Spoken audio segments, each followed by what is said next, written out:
오늘은 고전시가 두 번째 수업 시간인데요. 지난 시간에는 고전시가 첫 수업으로 삼국시대 노래였던 고대 가요를 공부했어요. 오늘은 삼국시대를 지나서 통일신라로 건너갑니다. 신라시대의 노래는 향가라고 부릅니다. 고대 가요는 누군가가 우리말로 노래를 부르고 훗날 나중에 다른 누군가가 그것을 한문으로 번역해서 기록한 한역시 형태였습니다. 그런데 오늘 배울 향가는 향찰 문자라는 매우 독창적인 문자로 기록된 시입니다. 또한 향가는 고대 가요와는 달리 비유와 상징이 뛰어난 세련된 작품들이 매우 많아요. 향가 작품을 공부하기 전에 먼저 향가의 의의와 향가의 특징 그리고 향찰 문자에 대해서 이해를 하고 그리고 작품을 하나하나 공부하도록 할게요. 향가는 신라 때부터 고려 초기까지 불리던 노래로서 삼국사기와 삼국유사의 배경설화와 함께 전승이 되고 있습니다. 향가라는 명칭은 우리의 노래라는 뜻인데 향가 중에 19채 향가를 산회가라고 부르기도 하고요. 향가는 우리 문학사상 최초의 정형화된 서정시로 신라어를 연구하는 데 매우 귀중한 자료가 되고 있습니다. 향가의 표기는 향찰 문자로 표기되었는데 향찰 문자는 외래 문화 그러니까 중국의 한자를 우리말에 맞게 우리말 문장에 맞게 주체적으로 수용하고 발전시킨 좋은 예라고 할 수 있습니다. 우리 문자가 없던 시기에 우리말 문장을 그대로 표현하기 위해 특별히 고안된 그런 문자인데요.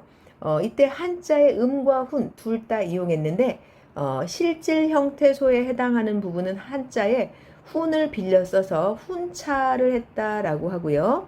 또 의미가 없는 조사나 어미 같은 형식 형태소는 한자의 음을 빌려서 표기를 해서 음차를 했다 이렇게 말을 하는데요. 이렇게 이야기를 해서는 그 향찰 문자가 너무 막연하고 이해가 잘 되지 않을 거예요.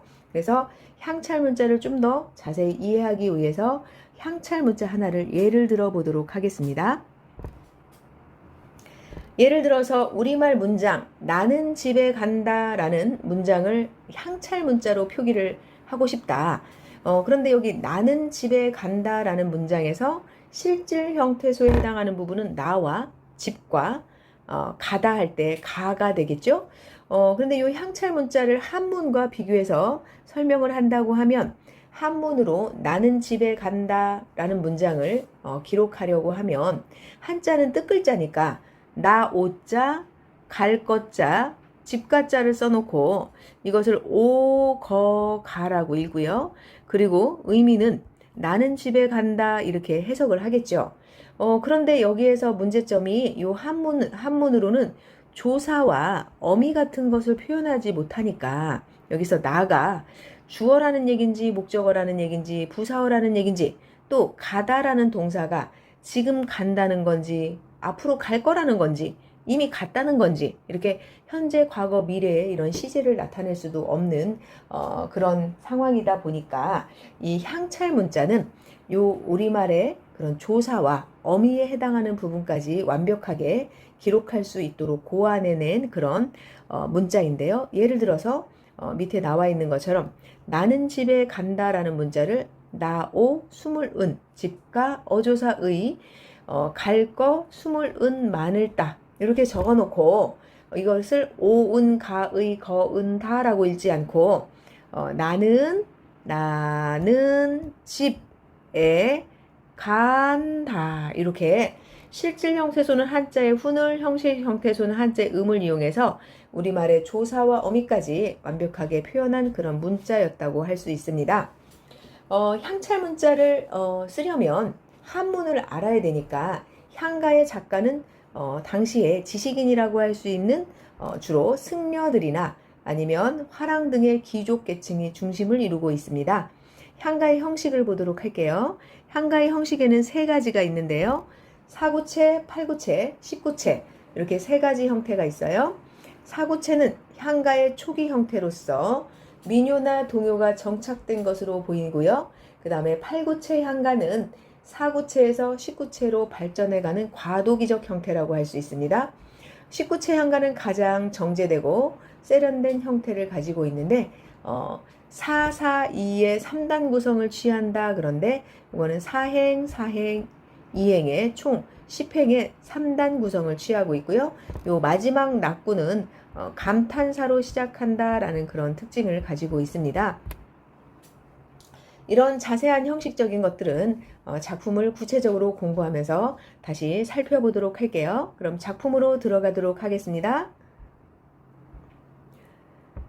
첫 번째 작품은 서동요인데요. 서동요의 작가는 서동입니다. 이 서동요는 백제 무왕설화편에 삽입되어 전하는데 작품을 정확히 이해하기 위해서 우리 고대가요에서 그랬던 것처럼 먼저 배경설화를 간단히 살펴보고 그리고 그 속에 삽입되어 있는 향가 서동요를 공부하도록 할게요. 백제 사람이었던 서동은 매우 가난했기 때문에 말을 캐다가 시장에 내다 팔고 살았습니다. 그래서 맛동이라고 불리었는데요. 어느 날 서동은 신라의 진평왕의 셋째 공주인 선화공주가 매우 아름답다는 말을 듣고 그 선화공주와 결혼해야 되겠다 이런 마음을 먹고 머리를 깎은 다음 신라로 넘어가서 신라의 수도 경주로 갔습니다. 말을 캐가지고 동네 아이들에게 나눠주니까 아이들이 서동을 따르게 되었고 서동은 노래를 지어서 아이들에게 그 노래를 부르게 했어요. 그 노래의 내용은 이러했습니다. 선화공주님은 남몰래 시집가두고 서동방을 밤에 몰래 안고 간다네. 이런 동요가 도성에 가득 퍼져서 대궐 안에까지 들리니까 백관들이 임금에게 관하여 이렇게 행실이 옳지 못한 공주를 그냥 둬선 안 된다. 공주를 먼 곳으로 귀양 보내야 된다. 이래서 선화공주를 귀양 보내게 됐습니다. 결국 서동은 자신이 퍼뜨린 소문대로 선화공주와의 결혼에 성공했어요.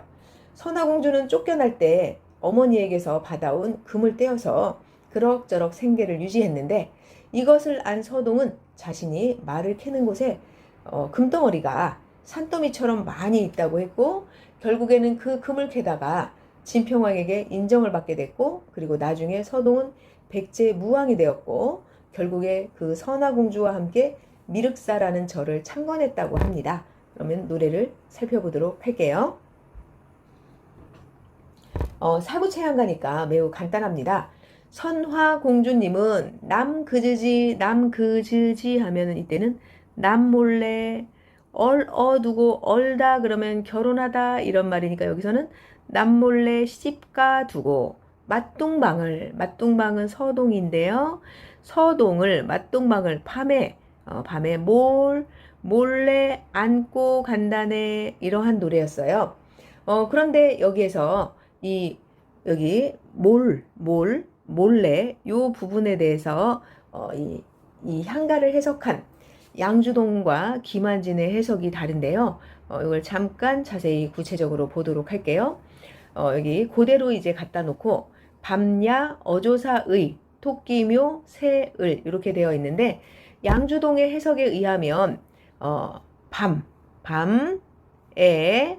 몰 하고 여기 묘와 리을을 합해서 몰하고 이렇게 해석을 했고 이 몰을 몰래라고 해석을 했습니다. 그런데 여기에는 약간의 오류가 있죠. 방금 전에 향찰 문자에서 실질 형태소에 해당하는 부분은 한자의 훈을 빌려다가 썼다고 했는데 여기에서는 묘와 을이면은 이 음차를 한 건데 음차를 했으면 의미가 없는 형식 형태소이어야 하는데 몰이라고 음차를 해놓고 요 해석은 몰래라고 의미를 부여했어요. 그러니까 요 향찰 문자의 기본적인 것에서 좀 벗어나죠. 그래서 김한진의 해석에 따르면 똑같은 건데 밤에 알을 안고 간다 이렇게 김한진은 해석을 했는데 이때 알이라는 것은 당시에 남녀의 사랑을 의미하는 은어였다. 그러니까 이 양주동은 요 글자가 원래 기록에 의한 것처럼 토끼묘 새을로 해석을 해서 이걸 몰하고 몰래로 해석을 했는데 김완진은 여기에 원래는 이렇게 점이 있는 알란자였다. 그래서 얘는 알을 안고 간다 이렇게 해석을 해야 한다라고 주장을 했는데 김한진의 해석이 조금은 더 일리가 있어 보입니다. 그럼 서동요의 성격을 보면 서동요는 주술적이다 이렇게 말할 수 있는데 주술적이라는 것은 마법사가 주문을 외는 것처럼 그런 일이 이루어지길 바라고 부르는 거니까 주술적 성격을 지녔다라고 할 수 있고요. 또 참요적 성격을 지녔다라고도 할 수 있는데 참요적이라는 것은 미래 일을 예언하는 예언적인 성격을 참요적이라고 합니다. 그러니까 서동요는 주술적이고 참요적이다. 그리고 또 아이들이 불렀으니까 동요적이다. 민요적이다 라고 할 수 있고요.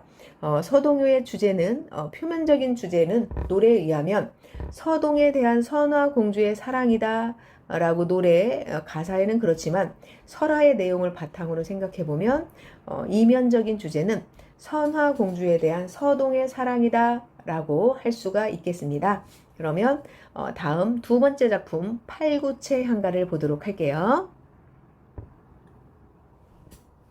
역시 처용가도 처용설화에 삽입되어 전하는데 이 처용설화는 조금 약간 길지만 그래도 간단히 한번 읽어보도록 할게요. 처용은 설화에 의하면 동해 용왕의 아들이다. 당시 헌강왕이 개운포라는 곳에서 놀다가 돌아가려고 낮에 물가에서 쉬고 있었는데 근데 그때 갑자기 구름과 안개가 자욱해서 길을 잃었다. 왕이 이상하게 여겨서 신하들에게 까닭을 물으니 일관이 하는 말이 이는 동해 용왕의 조화이니까 용왕을 위해서 뭔가 좋은 일을 해주어야 합니다. 라고 하였다. 이에 왕이 용왕을 위해서 이 근처에 큰 절을 지어라 라고 명령을 내렸더니 구름과 안개가 걷혔다. 그래서 그 후로 이곳을 개운포라고 하였다. 동해 용왕이 크게 기뻐하며 아들 7을 거느리고 왕 앞에 나타나 왕의 덕을 찬양해 춤을 추고 음악을 연주했다. 그 가운데 한 아들이 왕을 따라 서라벌로 와서 왕의 정사, 왕의 정치를 도왔다. 그리고 이름을 처용이라 하였다. 왕은 그에게 아름다운 여자를 아내로 삼게 하여 머물러 있도록 하고 관직을 주었다. 처용의 아내가 너무 아름다워서 역신이 처용의 아내를 흠모한 나머지 사람으로 변해 밤에 몰래 그 집에 가서 동침하였다. 이때 밖에서 돌아온 처용은 두 사람이 누워있는 것을 보고 노래를 부르며 춤을 추었다. 그랬더니 역신이 본래의 모양을 나타내며 처용 앞에 무릎을 꿇어 앉아서 내가 당신의 아내를 사모해 잘못을 저질렀으나 당신은 노여워하지 않으니 내가 감동하여 당신을 매우 아름답게 여긴다. 맹세코 이제부터는 당신의 모양을 그린 것만 보아도 그 문 안엔 들어가지 않겠다 라고 하고 멀리 달아났다. 이 일로 인해 온 나라 사람들은 처용의 모습을 그린 부적을 문에 붙여서 귀신을 물리치고 경사스러운 일을 맞아들였다고 한다. 또한 처용무와 처용희라는 민속이 생겨났는데 처용무는 아직도 울산 지방의 민속으로 남아있다. 라는 그런 배경설화인데요. 이때 처용이 불렀던 처용가를 보도록 할게요. 세발 하면 세발은 서라벌입니다. 서라벌. 서라벌은 신라의 수도 경주를 서라벌이라고 하죠. 서라벌, 발기, 밝은 달에 이때 달은 하늘에 있는 달인데 서라벌 밝은 달빛 아래 그러니까 서라벌 밝은 달밤에 밤들이 밤들도록 밤이 들도록 그러니까 밤이 깊도록 논이다가 밤 깊도록 놀다가 들어와서 이제 밤늦게까지 춤추고 놀다가 집에 들어와서 자려고 들어와 자기의 잠자리를 보니 가라리 내히여라. 가라리 하면 가랄에 이라는 조사가 붙은 건데 가랄은 다리입니다. 다리가 넷 이어라 4개 이어라. 다리가 2개만 있어야 되는데 아내가 자고 있으니까 2개만 있어야 되는데 역신의 다리까지 다리가 4개로구나. 그 중에 둘은 내 해였고 둘은 내 것이고 처용의 아내의 것이니까 둘은 내 것이고 나머지 둘은 네 해언고 나머지 둘은 누구의 것인고 본래 내 해다 말한 본래 내 것이지만은 아자날은 아따 이거니까 아따는 빼앗다죠. 빼앗긴 것을 어찌하리꼬, 빼앗긴 걸 어찌하겠는가 하고 탄식을 하면서 노래를 불렀다고 해요. 근데 이 처용에 대한 처용이 어떤 사람인가에 대한 의견이 여러 가지가 있는데요. 설화에 의하면 울산 지역에 있는 그 용왕의 아들이다라고 나오지만 그 설화를 바탕으로 해서 아마 처용은 울산 지방 호족의 아들이었을 것이다. 그래서 호족의 아들이 볼모처럼 신라의 수도 경주 설화벌에 와서 왕의 정치를 도왔을 것이다 라는 의견이 하나 있고요. 두 번째로는 박수무당이라는 의견이 있는데, 박수무당은 남자 무당입니다. 그러니까 처용이 요 노래를 부르면서 춤을 추고 요 노래를 불렀더니 아내에 전염병이 나았으니까 예전에는 누군가가 병에 걸리면, 그러니까 지금처럼 병에 걸려서 바이러스가 내 몸에 들어오면 그 병을 어떻게 치료했냐면, 그 우리가 지금 현대 사회에서 바이러스라고 하는 병균이라고 하는 것을 옛날에는 전염병 귀신, 그러니까 병을 옮기는 귀신이라고 생각을 했어요. 그래서 이 저 병을 옮기는 귀신이 사람의 몸에 들어온 거니까 무당이 노래를 하고 구슬하면서 춤을 추면 그 내 몸에 들어왔던 병을 옮기는 그런 역신이라고 하는데, 역신이 내 몸에서 빠져나가고 그리고 내 병이 낫게 될 것이다 라고 옛날 사람들은 그런 미신이 있었는데, 처용이 노래를 하면서 춤을 추었더니 아내의 몸속에 들어가 있던 역신이 멀리 달아났으니까 전염병이 나았다 라고 생각할 수 있고, 이 노래와 춤을 춘 처용을 남자 무당, 그러니까 박수 무당이라고 할 수도 있겠습니다. 세 번째로는 처용은 생김새가 당시 우리나라 사람의 생김새와는 매우 다른 모습을 하고 있으니까 당시에 우리나라에 드나들던 외국인으로서는 아라비아 상인이 있었으니까 아마도 이때 처용은 선진의수를 가진 아라비아 상인이었을 것이다 라는 의견에서 처용에 대한 의견은 이렇게 세 가지가 있습니다. 다음 작품으로 들어가도록 할게요. 찬기파랑가라는 19체 향가입니다. 신라 경덕왕 때 충담사라는 스님이 기파랑, 화랑이었던 기파랑을 추모하여 지은 향가인데요. 역시 삼국유사에 전해지고 있습니다. 여기 찬기파랑가에서 충담사는 기파랑의 훌륭한 인품을 직접적으로 묘사하지 않고 비유와 상징을 통해서 매우 세련되게 표현했고요. 문답 형식, 묻고 대답하는 형식을 사용해서 대상인 기파랑이라는 화랑을 찬양하고 있습니다. 여기서 찬기파랑가의 제목의 의미를 다시 한번 본다면, 기파랑은 화랑의 이름이고요. 찬은 찬양한다는 얘기니까 기파랑을 찬양하는 노래라는 그런 의미가 되겠습니다. 그러면 찬기파랑가를 보도록 할 건데요. 이 찬기파랑가도 아까 사구체에서 했던 서동요처럼 김완진과 양주동의 해석이 다르기 때문에 둘의 해석을 동시에 공부하도록 할게요. 이 찬기파랑가에 대해서는 기파랑이 살아있을 때 기파랑의 훌륭한 인품을 찬양하기 위해서 지어졌다라는 의견도 있고, 또 하나는 기파랑이 죽은 뒤에 화랑의 우두머리였던 그런 훌륭한 인품을 지닌 기파랑이 죽고 나니까 그의 죽음을 추모하는 그런 향가이다라는 의견이 있는데, 여기에서는 대체적으로 기파랑이 죽고 난 후에 기파랑의 인품을 찬양하는 노래다라고 보면 좋겠습니다. 그러면 보도록 할게요. 그러면 우리가 기파랑이라는 화랑이 죽었으니까 기파랑의 그 죽음을 매우 슬퍼하면서, 그래서 느껴봄 하면 느껴곰, 곰은 강세접사니까 느껴봄, 흐느끼다가 기파랑의 죽음을 매우 흐느끼다가 바람에, 여기서 바람에는 하늘을 바라보다의 바라봄에, 기파랑의 죽음을 매우 슬퍼하면서 흐느껴 울다가 하늘을 바라봄에, 이슬을 밝힌 달알이, 이슬을 밝힌 환하게, 세상의 이슬을 환하게 밝힌 달이 흰 구름을 쫓아서 떠나간 언저리에. 그러면 이 작품은 비유와 상징이 매우 뛰어난데, 여기에서 기파랑이 죽고 난 뒤에 기파랑의 죽음을 매우 슬퍼하다가 흐느껴 울다가 하늘을 바라보니까 하늘에 이슬을 밝혔던 그 환한 달이 흰 구름을 쫓아서 떠나가 버린 그 언저리, 그러니까 떠나가 버리고 지금은 하늘에 달이 없는 겁니다. 그래서 여기에서 달이라는 거는 기파랑을 상징한다고 할 수 있습니다.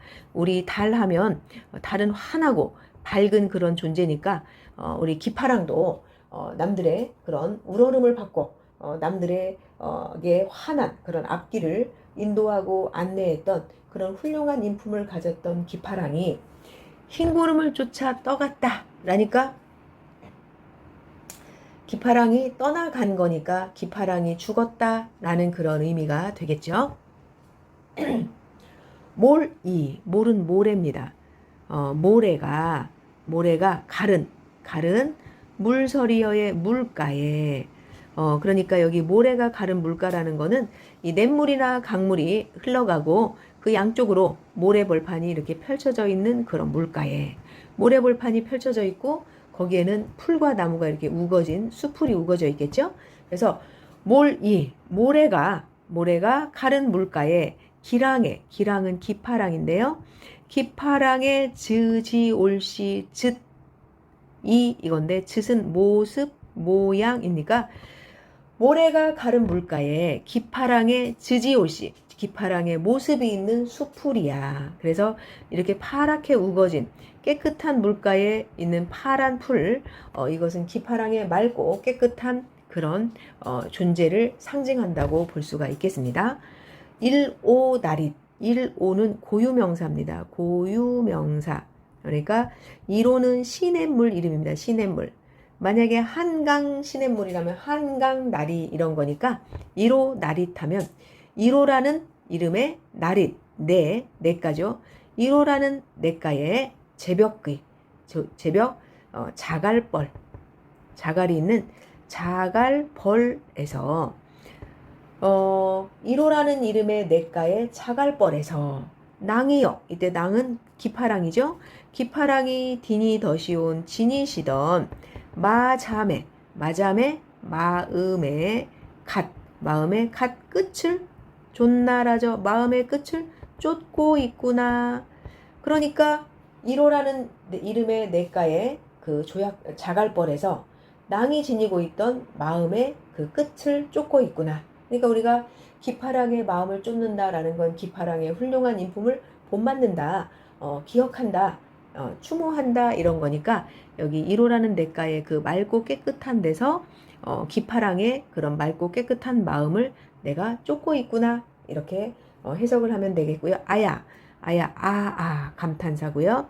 자식까지 잣나무 가지가 높아서 잣나무 가지가 아주 높아서 눈이 하늘에 있는 눈이 못할 덮을 하면은 요즘 말하고 조금 이상하니까 여기는 덮지 못할 눈이 덮지 못할 곳갈 하면은 곳갈이여 이러한 의미인데요.